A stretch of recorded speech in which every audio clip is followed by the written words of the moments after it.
வணக்கம் ஜெய நண்பர்களே. 2026 குரு பெயர்ச்சி பலன்கள். 2026 ஜூன் மாதம் குருவானவர் மிதுன ராசியிலிருந்து கடகராசிக்கு பெயர்ச்சியாகி அங்கே உச்ச கதியில் அடுத்த ஒரு வருட காலத்துக்கு சஞ்சாரம் செய்வாங்க. இந்த வருடத்தினுடைய இறுதியில் குருவுக்கு கேதுவனுடைய சேர்க்கை என்பதும் கிடைக்கும். பொதுவாக ஜோதிடத்தில் எந்த ஒரு கிரகமே உச்சம் பெறக்கூடிய நிலை அப்படிங்கிறது விசேஷமாக பார்க்கப்படும். காரணம் என்னென்னா, ஒரு கிரகம் உச்சம் பெற்றிருந்ததா அது ராசி நிலைகளுக்கு ஏற்ப கட்டாயமாக அதனுடைய பலனை கொடுத்துரும். அப்போ இந்த குரு உச்சம் பெறக்கூடிய நிலை அப்படிங்கிறது ரொம்பவுமே விசேஷமானது. காரணம், கிரகாதிபத்திய வகையில் குருவானவர் முழு சுப கிரகம் அப்படின்னு சொல்லக்கூடியது. அதனால் ஒரு சுப கிரகம் உச்சம் பெறக்கூடிய நிலை அப்படிங்கிறது எப்போவுமே ஒரு சாதகமான பலன்களை கொடுக்கும், நல்ல விஷயங்களை கொண்டு வந்து சேர்க்கும். ஜென்ரலாகவே குரு உச்சம் பெறக்கூடிய காலகட்டங்கள், ஆட்சி நிலை பெறக்கூடிய காலகட்டங்கள் என்ன ஆகும் அப்படின்னு பார்த்திங்கன்னா, எல்லா விஷயங்களுமே சமனாகும். எந்த ஒரு காரியமாக இருந்தாலும் அது நடுநிலையோடு செயல்படும். அதாவது ரொம்ப ஓவர்ஃப்ளோவாக போயிட்டுருக்கிற விஷயங்கள் எல்லாத்தையுமே குறைச்சி சமநிலைக்கு கொண்டு வரும்.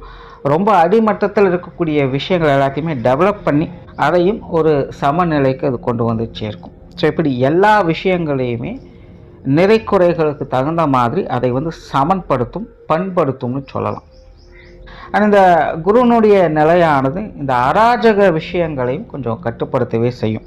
அதாவது அதர்ம விஷயங்கள் குறைந்து தர்ம விஷயங்கள் மின்னுயிரும் சொல்லலாம். தவிர இந்த இயற்கை சம்பந்தப்பட்ட விஷயங்களும் கூட நல்ல வகையில் பயன் தரக்கூடிய வகையில் அமையும். அதனால் இந்த குரு உச்சம் பெறக்கூடிய அந்த காலகட்டங்களில் பார்த்திங்கன்னா நல்ல மழை வளம் என்பது இருக்கும். விவசாயம் சார்ந்த வியாபாரங்கள் அப்படிங்கிறது நல்லபடியாக அமையும்.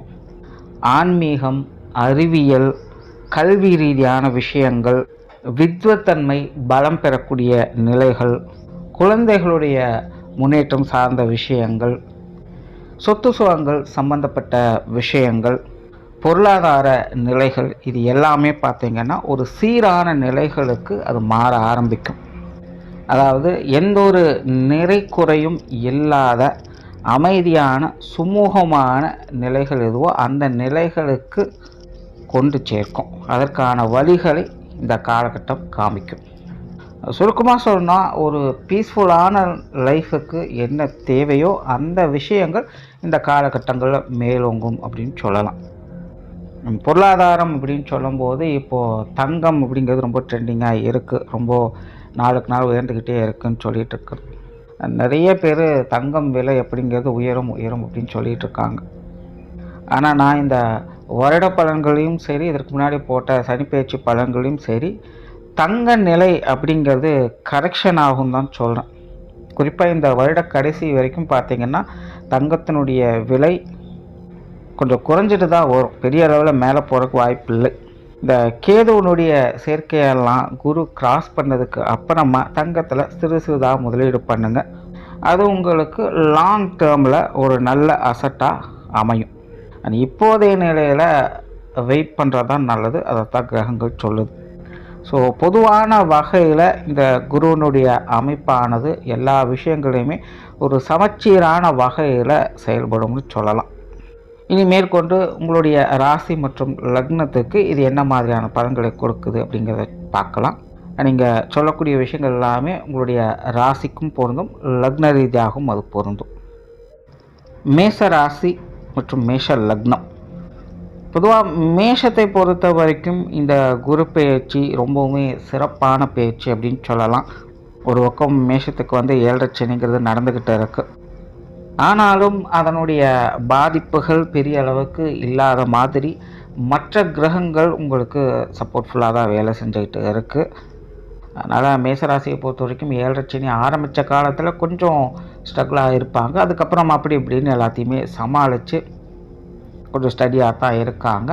ஏன்னா அடிக்கடி சில நேரங்கள் தவிர்க்க முடியாத விரயங்கள், செலவுகள், அலைச்சல்கள் அப்படிங்கிறது வந்து போகத்தை செய்யும். பட் அதுவுமே பெரிய அளவுக்கு சங்கடம் அப்படின்னு சொல்கிறதுக்குலாம் எதுவும் இல்லை. அந்த வகையில் இப்போ வரக்கூடிய இந்த குரு பெயர்ச்சி அப்படிங்கிறதும் மேசராசியை பொறுத்த வரைக்கும் ரொம்பவுமே ஒரு பெனிஃபிட் தரக்கூடிய வகையில் தான் அமைஞ்சிருக்கு. ஜென்ரலாகவே 4ஆம் இடத்து குரு அப்படிங்கிறது ரொம்பவுமே சிறப்பு வாய்ந்ததாக கருதப்படும். அதிலும் மேஷத்துக்கு இது உச்சம் பெற்ற நிலைகளில் இந்த அமைப்பு செயல்படுது அப்படிங்கும்பொழுது மேசராசிக்காரங்களுடைய வாழ்க்கை நிலை அப்படிங்கிறது கண்டிப்பாக முன்னேற்றம் பெறக்கூடிய காலகட்டமாக தான் இது இருக்கும். உண்மையிலே மேசராசிக்கு இந்த 7 சனி மட்டும் இல்லை அப்படின்னா மேசராசிக்காரங்க கொடி கட்டி பறப்பாங்க அப்படின்னே சொல்லலாம். அதாவது அந்தந்த வயது நிலைகளுக்கு ஏற்ப அவங்களுடைய விஷயங்கள் காரியங்கள் ஒரு முன்னேற்றத்தை நோக்கி போக செய்யும். ஒரு 7 சனி இருக்கிறதுனால ரொம்ப பெரிய அளவில் இல்லை அப்படின்னாலும் கூட தேவைக்கேற்ப உங்களுடைய வாழ்வாதாரத்தையும் முன்னேற்றங்களையும் பார்க்கக்கூடிய ஒரு காலகட்டமாக தான் இருக்குது. குறிப்பாக இந்த சொத்து சுகங்கள் வகையில் நல்ல ஆதாயம் தரக்கூடிய விஷயங்கள் அமைஞ்சு வரும். ஸோ இந்த காலகட்டங்களில் நிறைய பேர் வீடு வாகன யோகங்களை பெறக்கூடிய அமைப்புகள் இருக்குது. ஸோ மேசராசிக்காரங்க மேஷ லக்னக்காரங்க எல்லாத்துக்குமே பார்த்திங்கன்னா ஏதாவது ஒரு அசட்டை நமக்காக உண்டாக்கிக்கணும், டெவலப் பண்ணிக்கணும் அப்படிங்கிற எண்ணங்கள் அதிகரிக்கும். அது சார்ந்த விஷயங்கள் காரியங்கள் அவங்க ரொம்பவுமே மும்மரமாக ஈடுபட்டுக்கிட்டும் இருப்பாங்க. ஸோ சமீபகாலமாகவே மேசராசிக்காரங்க மேஷ லக்னக்காரங்களாக பார்த்திங்கன்னா இந்த வீடு நிலபுலங்கள் சம்மந்தப்பட்ட விஷயங்கள், வாகன ரீதியான விஷயங்கள், இல்லைன்னா இந்த தொழில் வேலை சம்மந்தப்பட்ட விஷயங்களுக்கான அசட் சம்மந்தப்பட்ட விஷயங்களுடைய பேச்சுவார்த்தைகள் அவங்களுடைய வாழ்க்கையில் அதிகமாக இருந்துக்கிட்டு இருக்கும். ஸோ அந்த மாதிரியான விஷயங்கள் காரியங்கள் எல்லாம் ஈடேற்றிக் கொள்வதற்கான ஒரு காலகட்டமாக இது உங்களுக்கு அமையும். ஸோ இந்த அசட் சம்மந்தப்பட்ட விஷயங்கள் நீங்கள் என்னெல்லாம் பிளான் வச்சுருக்கீங்களோ அதெல்லாமே இந்த காலகட்டங்களில் நீங்கள் செய்து முடிக்கக்கூடிய திறன் என்பது உருவாகும். 7 சனி நடக்கிறதுனால நிறைய பேருக்கு ஏதாவது கடன் வாங்கியாவது இடம் வாங்கலாமா, வீடு கட்டலாமா அப்படிங்கிற எண்ணங்கள்லாம் அதிகரிக்கும். ஸோ அந்த மாதிரியான விஷயங்கள் கூட இந்த காலகட்டங்கள் உங்களுக்கு ரொம்ப நல்ல முறையில் கை கொடுக்கும்னு சொல்லலாம். அதாவது இந்த கடன் சார்ந்த விஷயங்கள் அப்படிங்கிறது இந்த அசட் சம்மந்தப்பட்ட விஷயங்களுக்கும் கல்வி ரீதியான விஷயங்களுக்கும் ரொம்ப சாதகமாக இருக்கும். ஆனால் அதுவே மற்ற விஷயங்களில் நீங்கள் கடன் வாங்குறீங்க அப்படின்னா அதில் கண்டிப்பாக கவனம் என்பது தேவை. இந்த உடல்நலம் சம்மந்தப்பட்ட விஷயங்கள்லாம் இந்த காலகட்டங்களில் உங்களுடைய கட்டுப்பாட்டில் இருக்கும்னு சொன்னால் நிறைய பேருக்கு ஹெல்த் பெனிஃபிட்ஸ் அப்படிங்கிறது அதிகமாகவே இருக்குது. தொடர்ந்து ரொம்ப நாளாக மெடிக்கேஷன்லாம் இருக்கீங்க அப்படிங்கும்போது அதெல்லாம் கண்ட்ரோல் ஆவதற்கான காலகட்டமாக இது இருக்கும். ஸோ இந்த உடல்நல விஷயங்கள் மேம்படுதல் என்பது அதிகரிச்சுக்கிட்டே இருக்கும். ஆன்மீக எண்ணங்கள் கொஞ்சம் மேலோங்கும். அமைதி தரக்கூடிய விஷயங்கள், சந்தோஷம் தரக்கூடிய விஷயங்கள் காரியங்களில் ஈடுபட்டு வருவீங்க. பொதுவாக மேசராசி அப்படின்னாலே கொஞ்சம் அவசர குணம் என்பது இருக்கத்தான் செய்யும். ஆனால் இந்த காலகட்டங்கள் அந்த மாதிரிலாம் இல்லாமல் ஒரு நிதானமான நிலைகளில் செயல்பட்டு வருவீங்க. அதெல்லாம் உங்களுடைய மனசுக்கு கொஞ்சம் இதமாகவும் சந்தோஷத்தையும் கொடுத்துக்கிட்டு வரும். இல்லங்களில் சுப காரியங்கள் என்பது ஈடேறும்.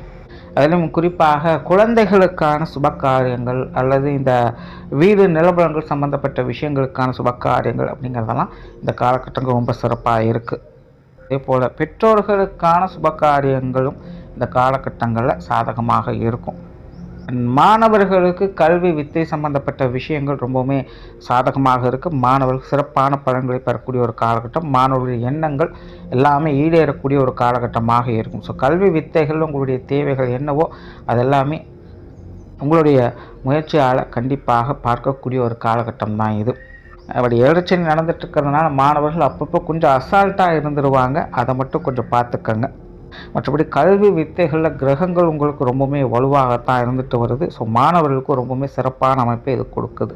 குறிப்பாக மேல் படிப்புகள் அல்லது ஒன்றுக்கும் மேற்பட்ட பட்ட படிப்புகள் பெறக்கூடிய நிலைகள் அப்படிங்கிறது இந்த காலகட்டங்களில் மேஷராசி மேஷ லக்னக்காரங்களுக்கு உண்டு. அண்ட் கெரியர் பேஸ்டான விஷயங்கள்லையும் இது ஒரு சாதகமான நிலைகளாக தான் இருக்கும். ஸோ பெரிய அளவில் ஸ்ட்ரகிள்ஸ் இந்த மாதிரி விஷயங்கள் இருக்காது. போட்டி பொறாமைகள் அப்படிங்கிற இந்த காலகட்டங்களில் குறையும். இடமாற்றங்கள் போன்ற விஷயங்கள்லாம் இந்த காலகட்டங்கள் கொஞ்சம் சாதகமாக அமையும். ஸோ இந்த கெரியர் பேஸ்டான விஷயங்கள் பெரிய லெவலில் தொந்தரவுகள் இல்லாமல் ஒரு சுமூகமான விஷயங்களாக இந்த காலகட்டங்களில் அமைஞ்சு வரும். குறிப்பாக இந்த வெளியூர் மற்றும் வெளிநாடு சம்பந்தப்பட்ட விஷயங்களில் மேஷராசி மேஷ லக்னக்காரங்களுக்கு ரொம்ப சிறப்பான அமைப்புகள் என்பது இருக்குது. நிறைய பேருக்கு இந்த வேலைகளில் பதவி உயர்வுகள், சம்பள உயர்வுகள் போன்ற விஷயங்கள்லாம் கிடைப்பதற்கான வாய்ப்புகள் இந்த காலகட்டங்களில் அதிகமாகவே இருக்குது. குடும்ப வாழ்க்கை அப்படிங்கிற இந்த காலகட்டங்களில் சீராக இருக்கும். குடும்ப உறவுகளுக்குள்ளேயுமே ஒரு ஆதரவான நிலைகளை பார்க்க முடியும். அதனால் குடும்ப விஷயங்கள், காரியங்கள் எல்லாமே ஒரு சாதகமான நிலைகளாக இந்த காலகட்டங்களில் இருந்துட்டு வரும்.